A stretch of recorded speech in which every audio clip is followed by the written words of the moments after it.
Hi,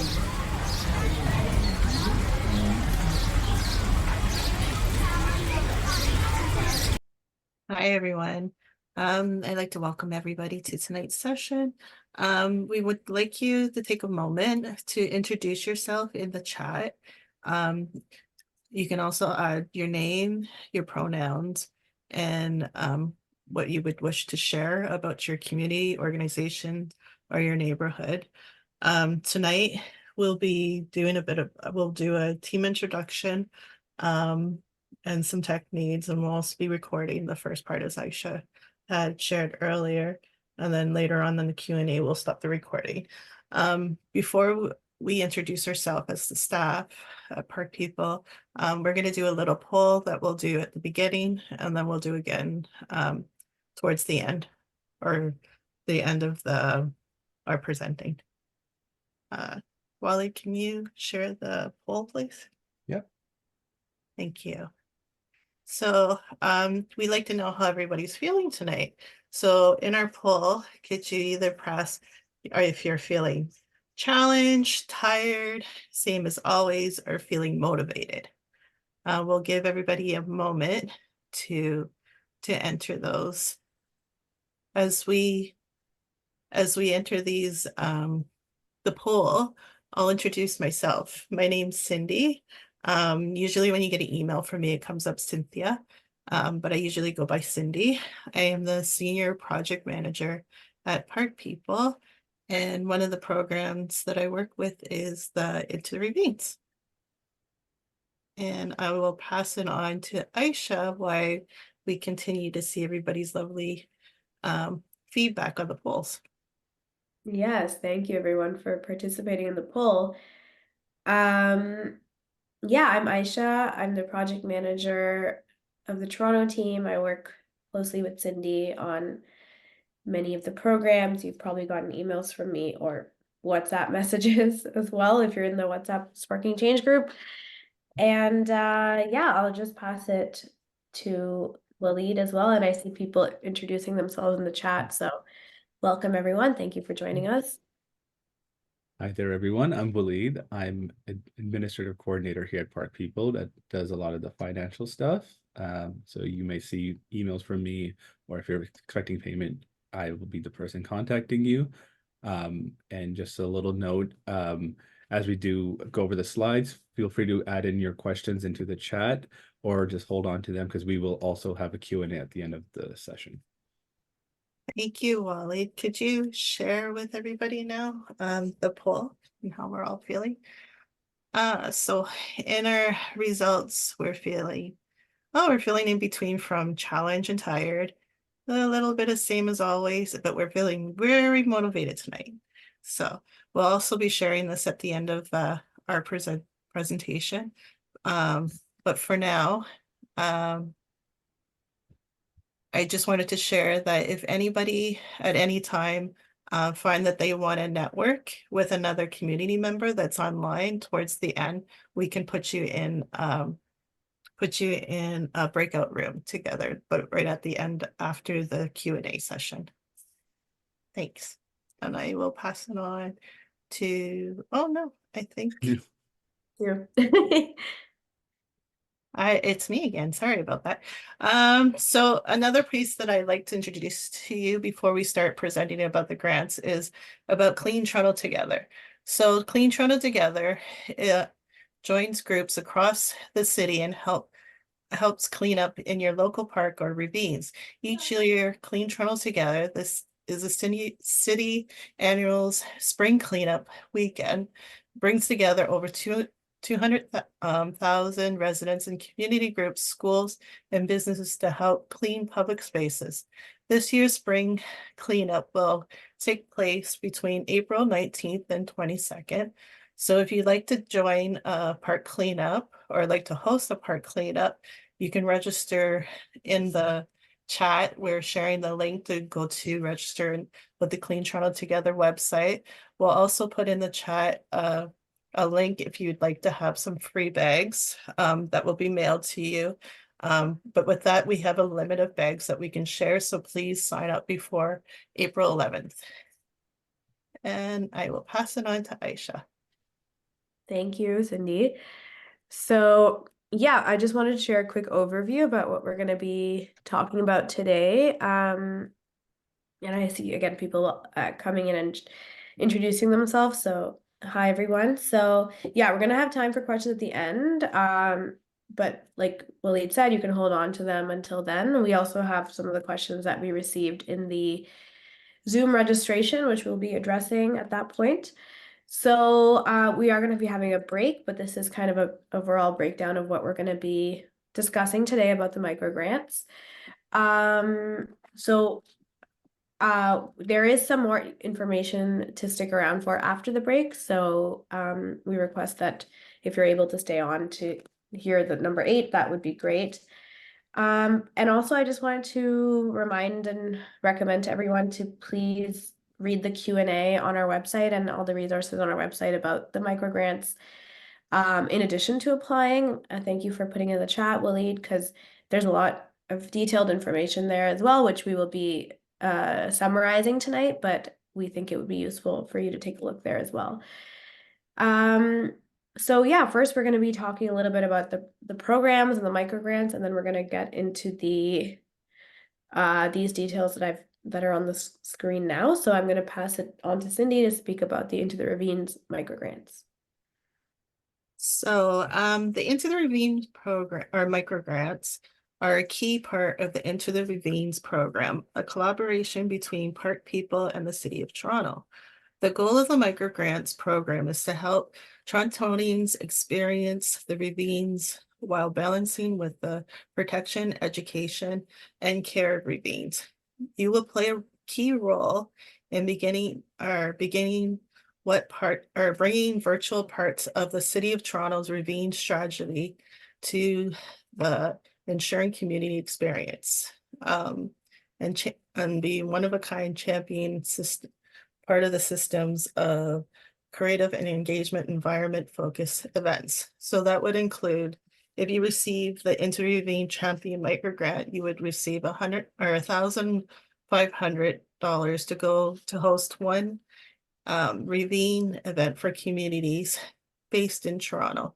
The microgrant is for groups who are interested or already working in their local ravines alongside community-facing barriers to accessing ravine spaces. This can also include if you're a group that's hasn't been in ravine areas yet, but would like to explore it. Thank you. And I'm going to pass it back on to Aisha. Thank you. Yeah. I think a bunch of people here may have participated in the champion program perhaps last year or the previous years, but anyhow, so yeah, I'm going to be talking a bit about the Sparking Change program. So I think a lot of you also here have been involved with the Sparking Change program either through the early days or more recently, but so we have a Sparking Change network that meets throughout the year, both virtually and in person. There's an organizing committee of community members that we are kind of in the process of onboarding right now that assist with shaping topics for the network to discuss and what kind of what would we like to see happen at the network meetings from a community perspective. So in the past we've had presentations from speakers and members of the network like Rifat, who's here tonight, did a presentation for us in November, and it was wonderful. And yeah, we had a presentation from city staff to learn about permitting. We had a friends group come in and talk about fundraising and donations. So it's kind of varies based on what is happening outside, and also there's no formal attendance to be in this network. You may have seen in the emails that we have these Zoom meetings. Usually they're on the last Thursday of the month, like today. We will be having one in April, on April 25th, and that one is going to be a climate justice focused one, seeing as it's Earth Day in April. And then we're going to be having a few in-person meetups, hopefully in the summer in parks. So, you can email us for more information or to get onto that newsletter. But yeah, moving on to the microgrants. So the Sparking Change microgrant, excuse me, provides $1,500 for one event, for groups to host one event. So we had a lot of different diverse events that we funded over the years, and I'll get more into detail about that later. Our priority is BIPOC and equity deserving groups. And we also, similar to the Into the Ravines microgrant, we want to see events that have impact over like being really large and grand. Like we're not really looking for like super huge events necessarily, but stuff that has a deeper impact within community and to get foster social connections is really the point of this particular microgrant. And we also have the Getting Started microgrant, which is the second year that we've done this low barrier application for a smaller amount. So this is for kind of groups who are newer to hosting, or they're just starting up. They want to do a meet and greet, for example, or they want to do a smaller event. And this has to be less than 25 people, because if you have a park event with more than 25 people, you need a permit, and a lot of the budget would then go into the permit. So just as a note, groups are able to apply for the Into the Ravines microgrant and the Sparking Change microgrant. But due to limited funding, we're only able to allot one microgrant per group. And if you do select that option on SurveyMonkey Apply, please do not forget to make sure that your event happens, that you are specifying that your event will happen in a ravine space if you're applying for both of the microgrants on SurveyMonkey Apply. And the groups that are applying for 500 for Getting Started, is kind of a separate program. And yeah, you can email us for more information. I'll also talk about that a bit later, but just as an introduction. Yeah, Cindy. Thank you, Aisha. So this year we will be doing the application for both of the grants on SurveyMonkey Applied. Both the Into the Ravine and Sparking Change microgrants have been combined into one application on SurveyMonkey. So when you apply, you can apply for either one or the other, or both. You can select both as well.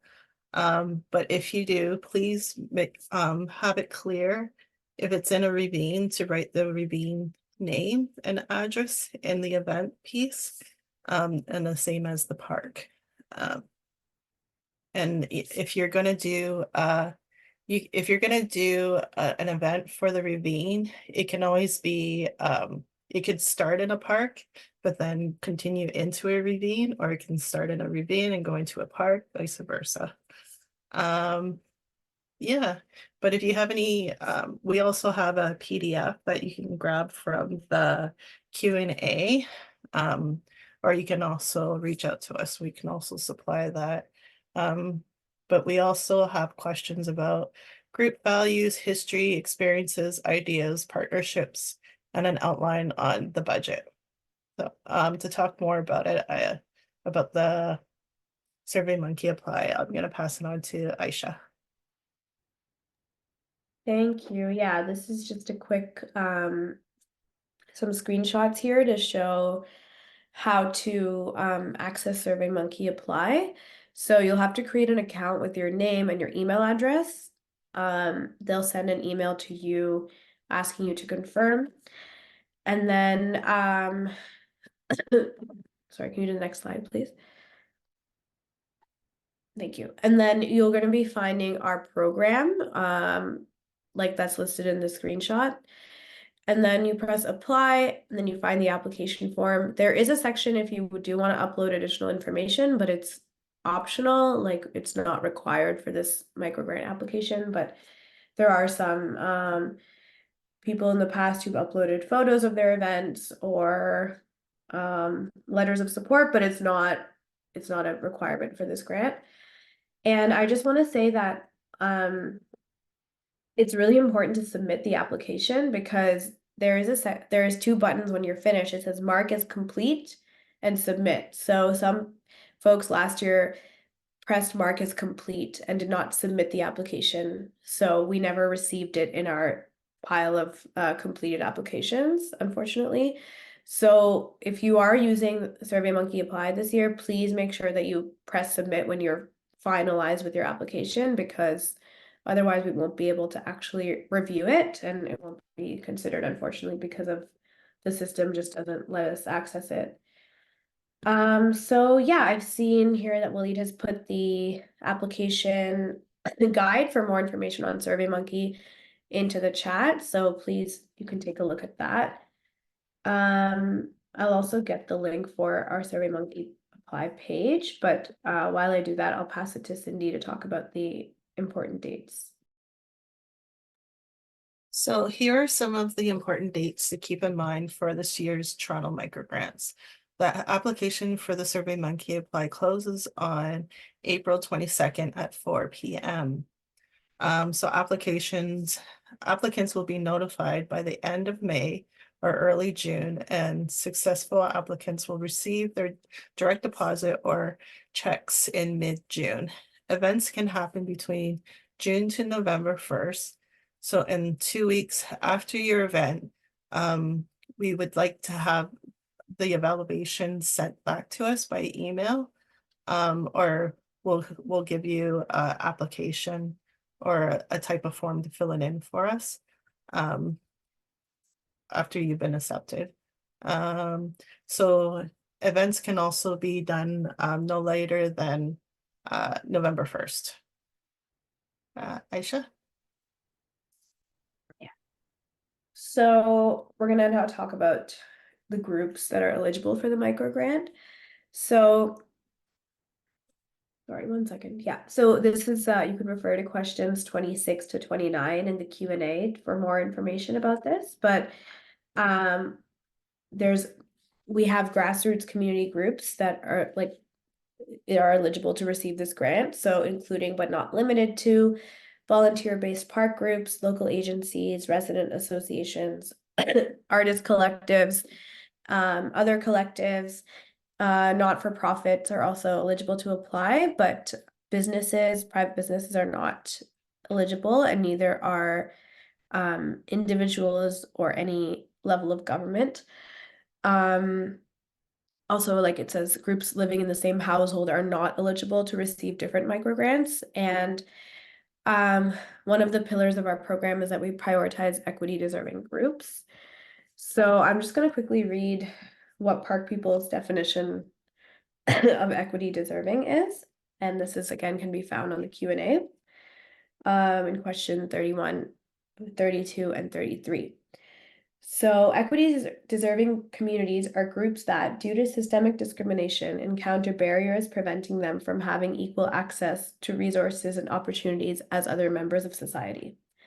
These may include, but are not limited to, Black, Indigenous, and people of color communities, people with disabilities, 2S LGBTQ+ folks, newcomers, women and non-binary people, and low-income people.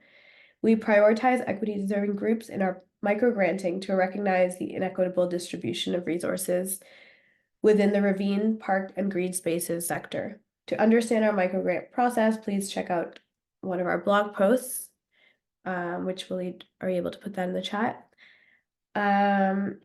So yes, the microgrants aim to help address barriers with accessing ravines, parks, and green spaces for diverse communities.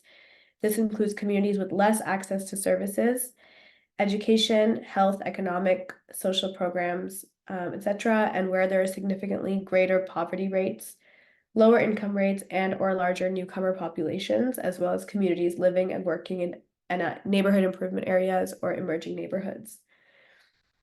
When determining if your group is considered equity deserving, because we ask you this on the application, we ask that your group consider who is in the ravines, parks, and green spaces and who is not there, comparing that to the makeup of your own community. How can your group work respectfully and collaboratively with community members to understand the barriers they might face and how better to overcome them? So that's a little bit about Park People's definition of equity deserving communities. And I'll just add a little bit more about group eligibility. So you do not need to have charitable status to apply for this microgrant. Park People considers a group to be made up of at least 3 or more people.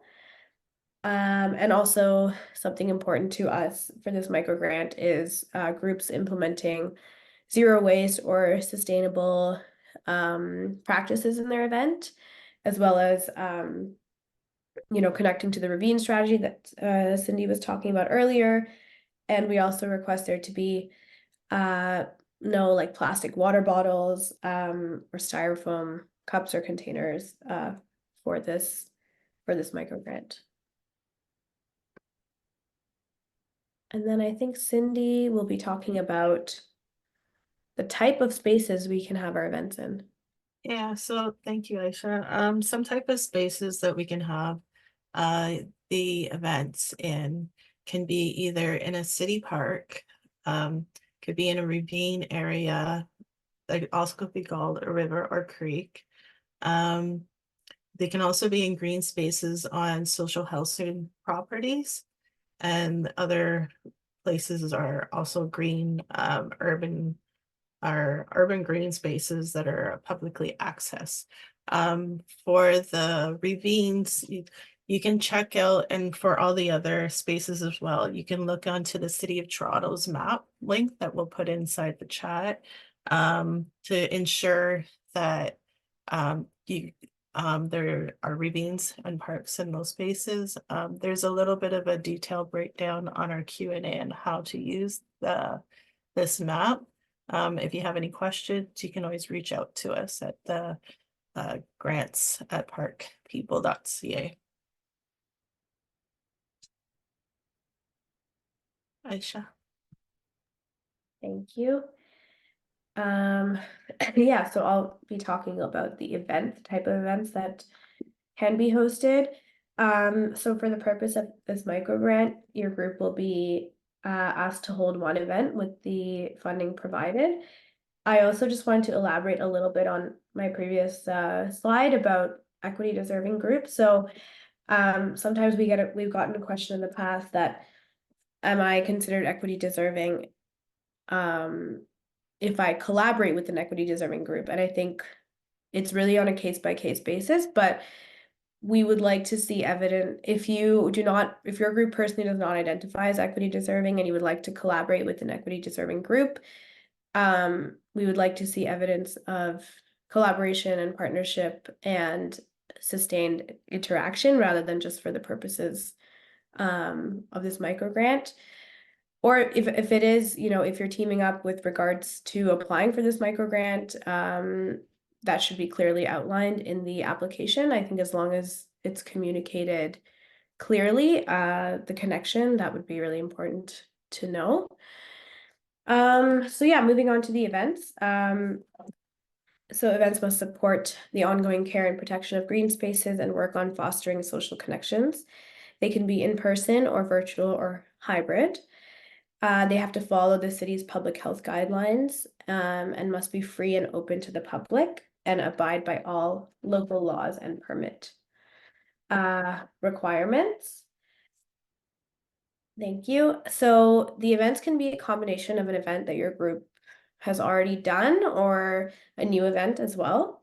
And like I said earlier, it doesn't have to be like a big, large brand event. It's more focused on what does the community need and what is the community interested in doing. So there's just some examples I'll share of past events that we've had. We've had like back to school barbecues and celebrations. We've had a youth cycling trip to Toronto Islands. There's been art-based and play-based activities like making murals, ground murals. We've had mental health awareness workshops in parks. We've had nature walks. I think there's a few more on the other slide. Thank you. And we've had a lot of different types of workshops that are, related to the environment.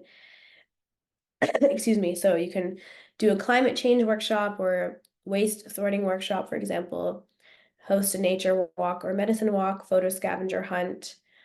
And like I said earlier, commitment to sustainability practices. That is one of the questions on the application. Your group's commitment to making your event sustainable or zero waste. Maybe your event could be a clothing swap, bike repair workshop in the park or in the ravines, food waste, cleanups, workshop series in a community garden. But one thing I did want to note was that the Into the Ravine microgrant events, excuse me, should not include any form of direct stewardship, such as tree planting or invasive plant removal. And I will share it back to Cindy to talk about expenses. Oh, Cindy, I think you're on mute. My apologies. So here's a list of an example of or eligible expenses for the Toronto microgrants. Basically, each event expense is eligible. Please don't forget to talk about permits and insurance in your budget if your event requires it. If you're eligible to spend up to 25% of your budget on compensation for your group's time. One way of working on the budget is having $1,000 for your event and $500 to purchase tools or supplies for the rest of the year. For example, shovels, waters, coolers, etc. So at least 1,000 of the dollars go to the event, but the 500 can go to your group. So don't forget to mention any in-kind support, for example, seedlings from like organizations like Leave, or spaces that you get in kind from like a TCH that you live in. So make sure you include those things in the budget. These budget items that your group does not have to, these are the things that your group doesn't have to cover through that $1,000, but you still receive them in kind. It just gives us a better idea of how successful your event will be. So if you would like to know any more about it, you can look at question 6 on the Q&A for more information. So please review, sorry, next slide. Oh, sorry. I went ahead. Please review the insurance and the permit process for the city, linked in the chat for more information. So we're going to go on a break for now. We'll have a few more information to share with you about your application and more to come. So yeah, and I just want Great. to note that in the chat there's some links about bookings for the permits, and there is a free arts, music, or movie night permit that you can find out more information about there. But basically there's a list of parks where you can get a permit. I think it's going to take up to 1 week if you would like to host an art, music, or movie night. However, would strongly recommend connecting with the permit office at the city before applying for this one as well, because sometimes there's some caveats to that. But yeah, I think we are good to move on to the break, and we'll come back in 10 minutes and share a bit more information. So we're going to continue. So on the slide here is some information about what we're looking for when we review the application. This year, we also have a community panel reviewing applications with Park People staff, which is very exciting. So please take a look and see what we're looking for when reviewing applications. So some of the areas we're looking into is the environment focus, the equity deserving groups, the originality of the event idea, the geographic diversity of the city, the readiness, feasibility of the event, and the consideration of inclusiveness and accessibility, community safety. So on the next slide, we also have some great resources on our website if you'd like to look through them to help support with your event planning and during and after. So discover them through our Park People website. And I am going to pass it on to Aisha. Yeah, thank you, Cindy. So These are some examples of some strong inclusion and accessibility considerations in your application.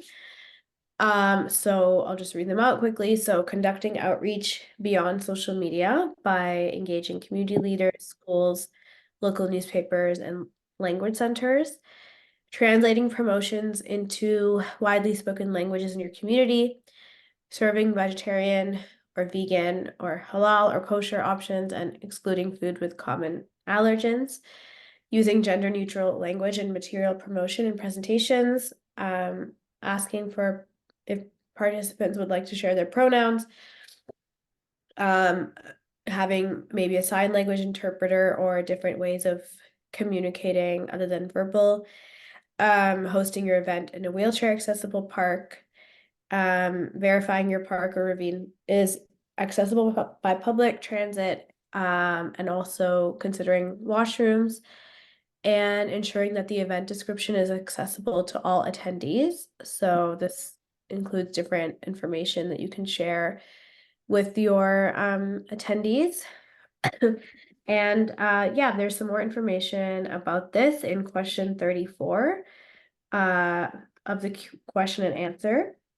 So you can find out a little bit more about what we're looking for in terms of inclusion and accessibility, especially considering that, you know, our city is so diverse and there are a lot of people with different needs, and the more that we can include them, the better our events will be.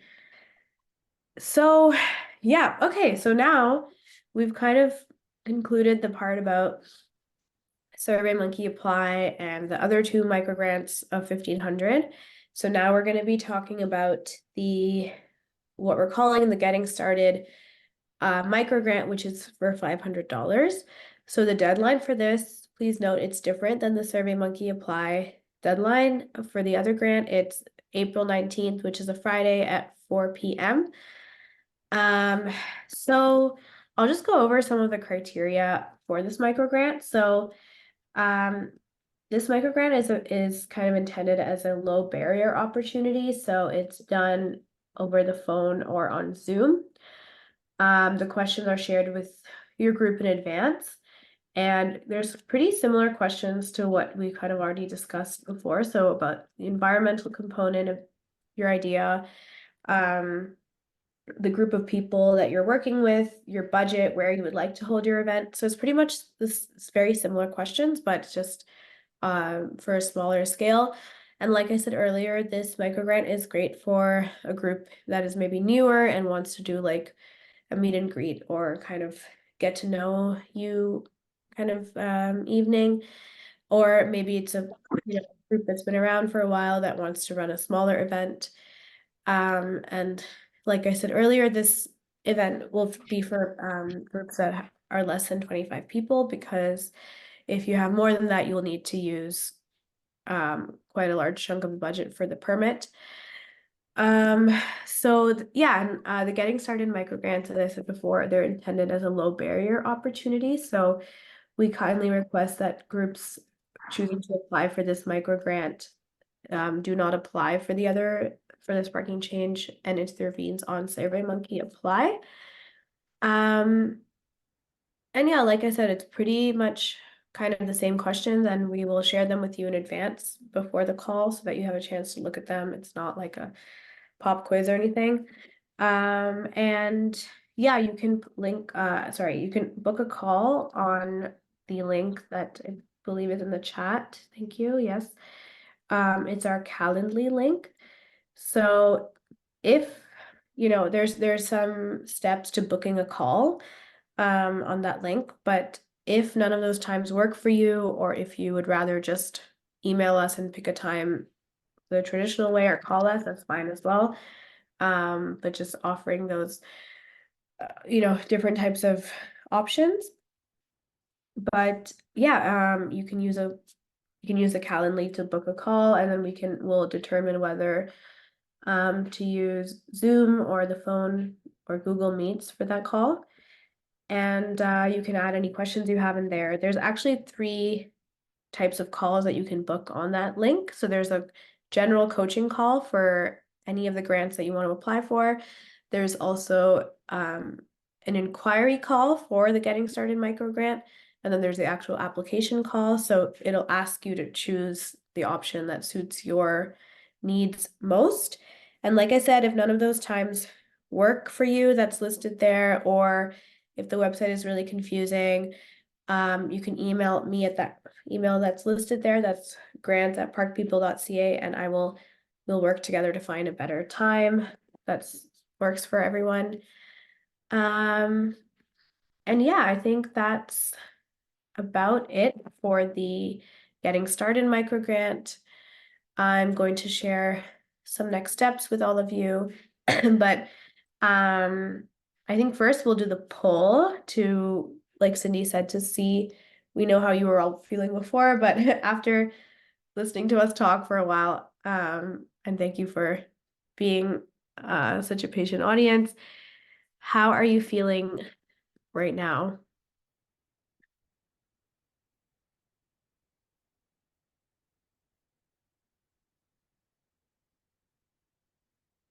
See some answers coming in. I'll just give folks a minute to answer. But yeah, like I said, so this is the next steps. So this is the link to book a chat with us. We also have weekly Wednesday Zoom drop-in calls from 12 to 1. And I think the link should be, I'll get the link for you later.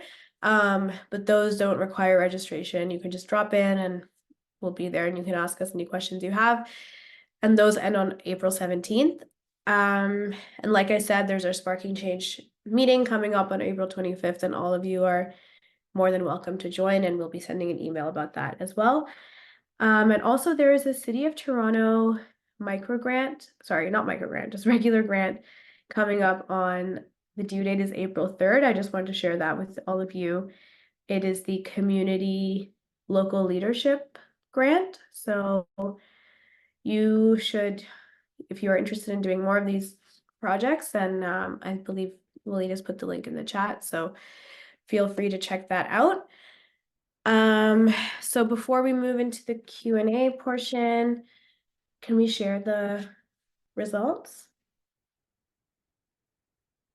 Okay, so I wish I had left the other one up. I didn't, but it's good to see a lot of folks are feeling motivated. There's a few challenged and tired, and some the same as always. So thanks for sharing with us how you're feeling this evening, and I'm glad to see a good chunk of people that are motivated, hopefully, to apply for the microgrants. And maybe for the ones that are feeling challenged, we can help address some of that in our question and answer portion that's coming up next. And for those of you that are tired, I hope we can all get some good rest this long weekend. So yeah, with that, I think we are good to stop recording.